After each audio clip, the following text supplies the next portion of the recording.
What is up, Devin? What is up, Paul? What is up, Chicago? I hope everybody's having a wonderful Sunday. Marver, how are you doing, my friend? It's great. I mean, it's a beautiful day in Chicago, a beautiful day for the Bears.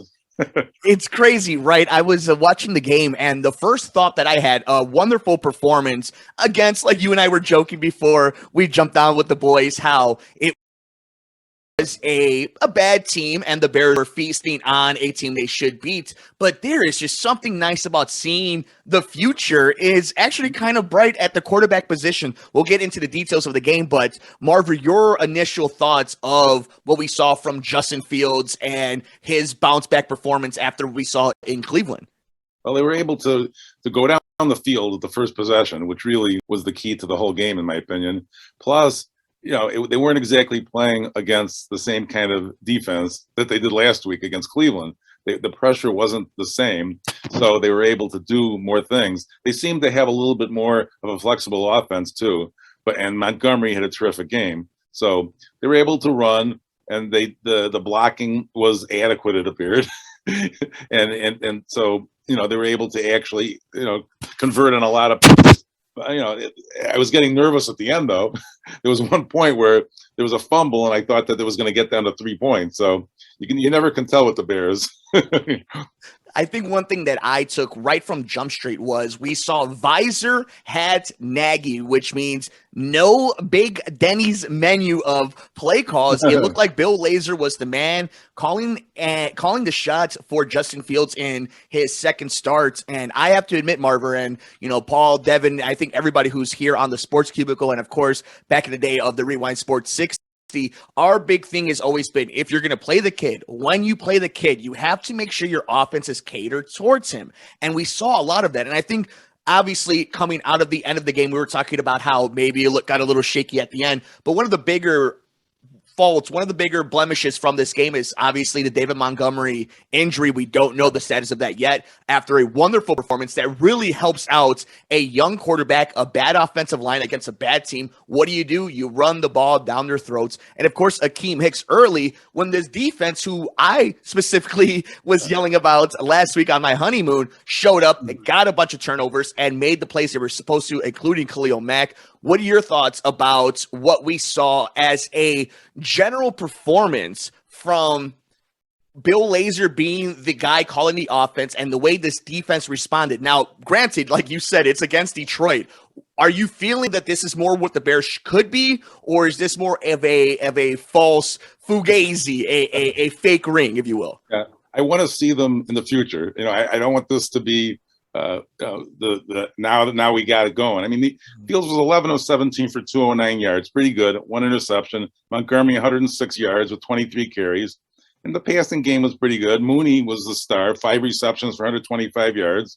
Robinson got 3 for 63 yards. So it was a pretty good effort. I mean, the defense, as usual, was the big key. I mean, Ogletree had a great game, 10 tackles. Smith was his usual sub with 8 tackles. So the defense is going to carry the day always for them, and they did enough to win the game. The start, like I said before, was the whole key. They went to 75 yards, and it looked like they could do it all day, and that set the tone, I thought. But I don't think this is going to be the recipe against better teams. They may have to be a little bit more creative than they were against the Browns. And I think you nailed it right on the head, not just about who they're going to be playing in the future, but they set the tone in this game. And I think we've all talked about this here on the show, where we don't think this team is going to win a Super Bowl, but you got to win certain games, and you're going to have to learn on the fly. You're going to win 6, 7, 8 games, but that's okay as long as you're learning and the right people are contributing to those wins and those losses. To have it franked down to the middle of it is we have to make sure that we're honest with ourselves that we saw last week. They're going to be the bad, and then there's going to be the good. I think what I'm super excited about, though, is they're in every game as an interesting factor. We've watched a lot of Bears football, Marver. I mean, we've talked about it before. They have had some bad, boring teams. But when we watch this team right now, I think there is an excitement level because you don't know what the other side of this is going to be. Is Mooney a top-tier receiver in the making, top 15? Can Justin Fields? Let me ask you this, Marver. I was watching the Philadelphia game. Right. If you're an Eagles fan or you're a Bears fan. Who do you feel better at under center, Jalen Hurts or Justin Fields? Have we ever felt like that here in Chicago? No, I mean, I guess we're attuned to be skeptical, Right. about our history. So that's why we can't say, "Oh, this is it. We're ready to go. This is gonna." I mean, I thought that they had a chance to actually lose this game going in, because they looked so bad last week. I have one issue from this team that does stem on the defensive side. And of course, this is just us talking here with our awesome community on WCPT 820 AM. Of course, Devin, Paul, Marver, and myself, we always try to be fair when it comes to talking about these things. But there are moments where this team seems very undisciplined, stupid penalties. That's going to cost you, especially with a young rookie quarterback. Are you worried about that? Not just necessarily for the short term, but do you think that this is something they're going to be able to shake when it matters? This is a defense that's good, that still has relevant players. But when you're actually contending for something, is this something that can bite you in the behind if you're not careful? I mean, of course, they have the tendency to have the offsides and they don't seem to be coordinated sometimes on the line, even still. I mean, the offensive line is the weakness of the team, let's be honest. So they were able to get by against the Lions. But like I said before, is that going to be good enough in the future? Remains to be seen, So. When you were watching the offensive game plan that we saw for Laser compared to last week, does it seem more obvious now that they just played the Andy Dalton game plan and try to implement Justin Fields into it after we saw them go down the field, the way they were moving the pocket, the way that they were getting confidence? And this is all you can say about it, because that's what you do when you want your line feeling good. So you get your star running back the ball, gets 2 touchdowns, always going downhill. Do you think more now than ever it was a confirmation for all of us who were a little suspicious about last week's game plan and what was done this week against the Lions?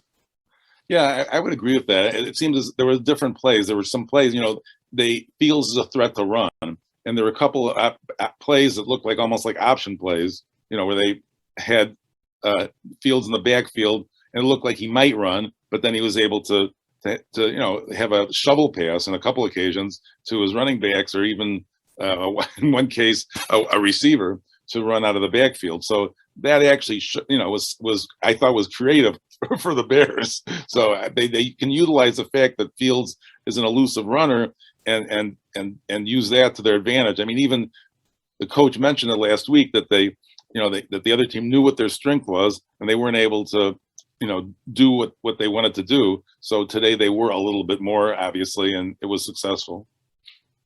But I mean, will it be successful against the Raiders next week? And that's where I wanted to go to next a little bit is, do you think, knowing what we've seen against Cleveland and then seeing the response against Detroit, what Bears team do you think we're going to see in Sin City? What is going to be this game plan against Gruden, against Carr, against Waller? What do you see happening over in Vegas? Well, this is the beginning of the schedule where I was very fearful. Raiders, Packers, Buccaneers. I mean, obviously, these are games that even a better than average team would have problems with. So the next 3 games are going to be tough, no matter who, the Bears have a quarterback or who, they have on their personnel is, because these are 3 really good teams, and 2 of them are on the road. So, it's going to be tough either way. But that's why I'm waiting to have a judgment on the overall Bears of 2021 over the next 3 weeks for sure. What do you think we're going to see next week when it comes to the progression of Justin Fields? I think I'm more worried about them not just expanding on the playbook. I think, first of all, the Andy Dalton experiment is over. I think Andy Dalton's been a wonderful teammate. He's even been a good ambassador for the Chicago Bears. I have nothing ill will to say about Andy Dalton. But I think we all can agree now that after seeing how the playbook opened a little bit, how he responded, there are moments he holds on the ball too long, but that this kid seems like he's going to be able to learn on the fly. Yeah, definitely. I mean, the one advantage the Bears have is they'll have an extra day's rest at least, since the Raiders play tomorrow night. I don't know if that will be a factor, but Paul will tell you that the Raiders are the best team in the league. So, so therefore, they're going to be their toughest test because the Paul Raiders are going to be in the Super Bowl. Super Bowl. What are you looking for? Shout out to Paul. He's going to have a lot of things to say about that on the next episode of the Sports Cubicle here on WCPT. We hope everybody's having a wonderful Sunday as the Chicago Bears beat the Detroit Lions. Justin Fields gets his first win as a starting quarterback in this league. And staying on the quarterback a little bit, because that is the story here. It's the first time we've ever had the shiny new toy, a prospect like Justin Fields, a wonderful young man under center. What do you want to see progression-wise next week? Do you want to see them really open up the playbook? Do you want them to stay a little bit conservative? What are you looking for from what this coaching staff is going to do next week? We've seen them respond now. We've got 4 games under the books. What are you looking for progression-wise, not just from this offense, but from the quarterback and the coaching staff specifically? Well, I mean, one of the factors is going to be Montgomery. I mean, I assume that he'll be able to play next week, and if he isn't, that changes everything. But I actually was surprised that they didn't have more run pass options for Fields. That's something they could utilize because of his skill at running, and that they may have to develop that more depending upon their personnel. Like I say, Montgomery looked like he went down. Hopefully he's okay. We'll get a report on that. We don't know yet, but that will be a key because the Raiders are very good against the run from what I can tell in terms of their previous games. So they may have to pass more next week. And I think the Bears secondary has been the biggest thing we've always been talking about all season. It's the thing that we've kind of hammered home the most. It's my biggest criticism of this front office and this coaching staff, more Ryan Pace than anything, is you let Kyle Fuller go. You told us that everything was going to be okay, and Eddie Jackson is going to be this star in the NFL, and we've seen a lot of hiccups along the way. And then we've seen awesome performance by this defensive line, by the secondary. And a lot of it is when you have Ogletree and Roquan Smith and Khalil Mack just wreaking havoc to offensive lines. And I'm kind of interested in your opinion. What defense is more real? Is it the defense we've seen where they're holding Cleveland to, although we've seen Cleveland against Minnesota this week, might have a hard time putting the ball in the end zone. But what defense is the real defense? They'd have superstars. They have names, but which is the real one? I think they're an undisciplined defense with a lot of big names that can make big plays. Where are you landing on the fence on this one? Well, I mean, they do have big names who can make big plays. And, defensive secondary was the only thing I had some worries about. I mean, the linebackers and the line seem to be very strong. So I think they can be hurt a little bit with the passing game against them. But all in all, the defense, as usual, is going to hold their own in every game. Even against Cleveland, despite the fact that they were blown out, the defense was not horrible. So for 3 quarters, yeah, they kept the Bears in that game. So I expect the defense to be, sterling in every game. It's just a matter of how many points the Bears can put up against, to win the games, obviously. Make sure you guys are following us all over the universe. We're on Twitter at Sports Cubicle TV. And, of course, follow WCPT820 on Twitter at WCPT820, along as Facebook as well, to keep up to date with the amazing programming and all the Bears conversation, and including your AL Central champion Chicago White Sox and their huge matchup against the Astros. That's going to be a conversation a little later here on the Sports Cubicle. Marvelous one. So a 24-14 victory for the Chicago Bears. Next week, they have the Raiders in Sin City. What is one of the positive takeaways that you've taken from this game? We'll get to that in just a second. But I think negative takeaway is the David Montgomery injury. How big of an issue is this going to be for the Chicago Bears? Before we get to a positive outlook, how big of an issue really is this going to be for a young quarterback and the offensive game plan that we have going for this team next year if you're Bill Lazor? Right. I mean, he gained 100 yards, so that's 100 yards they won't have.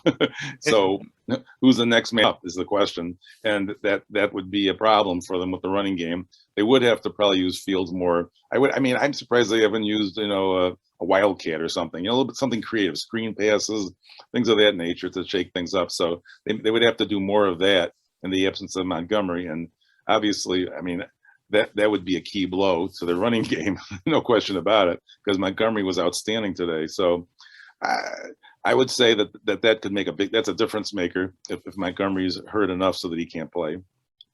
Yeah, and I think for anybody who's really just invested in this maturation of Justin Fields, an injury to David Montgomery is going to be a big hindrance. It's going to be a big hill to overcome. But I think if you've been paying attention and you've been following us here on Sports Cubicle, and if you're watching these Bears games, Justin Fields does a good job of when he gets hit, knows how to take a hit. Let's hope that keeps developing. That's something Russell Wilson has that's kept them alive in this league for a long time. Justin needs to get rid of the ball. He holds on to it too long. He pump fakes too much. He pats the ball. It's going to be an issue that hopefully it seems like he's picking up on a lot of these things. And he's, we've seen it just one full week and him being the starter, how much he was able to call defenses. And he's fitting the ball into tight windows to Allen Robinson that he has no business throwing it to. But the man has confidence and he believes in himself and he has that type of relationship with his wideouts. So I think that's something we have to look forward to. But with David Montgomery out there, you got to make sure that you're rolling him out of the pocket, you're moving the pocket, and you're giving him options so that he's able to get the play and the ball down the field, and they're able to move the chains. Marver, before we head out of here, when it comes to Bears over the Lions, a big show still ahead of us. A lot of big conversations here in the city of Chicago. The Blackhawks and Bulls are right around the corner too, so it's going to be a busy one here in the Sports Cubicle. So wonderful. What's a shiny outlook for the Bears after this big win over the Lions and something that's very positive moving into week 5 against the Raiders? Well, obviously the fact that they were able to move the ball against the Lions, beat the Lions, and that gives them the confidence to, that they probably lost a lot of last week. So they have the confidence they can move the ball, and, as they did down the field in the first possession and then later on. And so I think that's something. And Fields is a winner. You have to remember that. Even last week it was like he's not used to losing. In the post game last week, it was like, this is a whole new feeling for me. He pretty much said he never lost in the state of Ohio until last week. So he's a winner, and so that's going to be, and he can be, a rookie leader clearly. So I think that that's the future. Obviously, that's what Chicago wanted. He's the future of the franchise from that standpoint, and I think he can. He has a lot of development potential, even as though he was a star in college. There's a lot he can do, particularly with his passing skills. That probably wasn't his strength even at Ohio State, honestly. So he can work on that, and they're going to be okay. But like I say, if they're able to win 1 or 2 of the next 3, that would be outstanding. Especially next week for the show, if he's able to get a win in Las Vegas over the Raiders, and we can make it a nice Sunday next week for our boy Paul Shivari. Yeah. It's a wonderful time in Chicago seeing a young quarterback and a Bears win, even though, like we keep saying, the asterisk against the Lions is still the NFL, and a win is a win is a win. The Bears beat the Lions 24-14. Justin Fields 11 for 17, 209 yards and 1 interception. David Montgomery, the big story, 3 carries for 106 yards, 2 touchdowns, but leaves the game with an injury to Akeem Hicks as well. So make sure you guys are following us on Twitter at Sports Cubicle TV. Keep up to date with every injury news and breaking news, including when we are officially announced that Justin Fields will be the starting quarterback for next week for the Chicago Bears. Of course, we are on all over social media, on Facebook at WCPT820 AM on Facebook and on Twitter. And of course, on SoundCloud. Make sure you guys are following us on WCPT. Marver, thank you guys so much. We got a busy show ahead of us.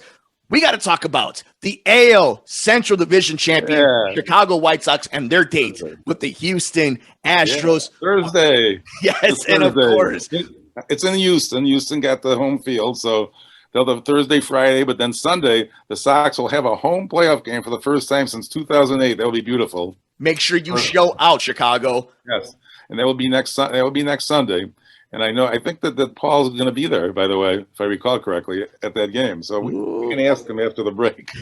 Paul's going to have a wonderful time. Chicago is going to have a wonderful time because that is going to be a fascinating series. We got to talk about all that. We also got to talk about the Chicago Bears moving to Arlington Heights, potentially a huge deal, what that means for the city, what that means for the suburbs, and everything in between. But of course, before we before we talk about all that, we need to hit Paul Shivari, who's going to go around the NFL and give us the breakdown of everything that happened in week 4.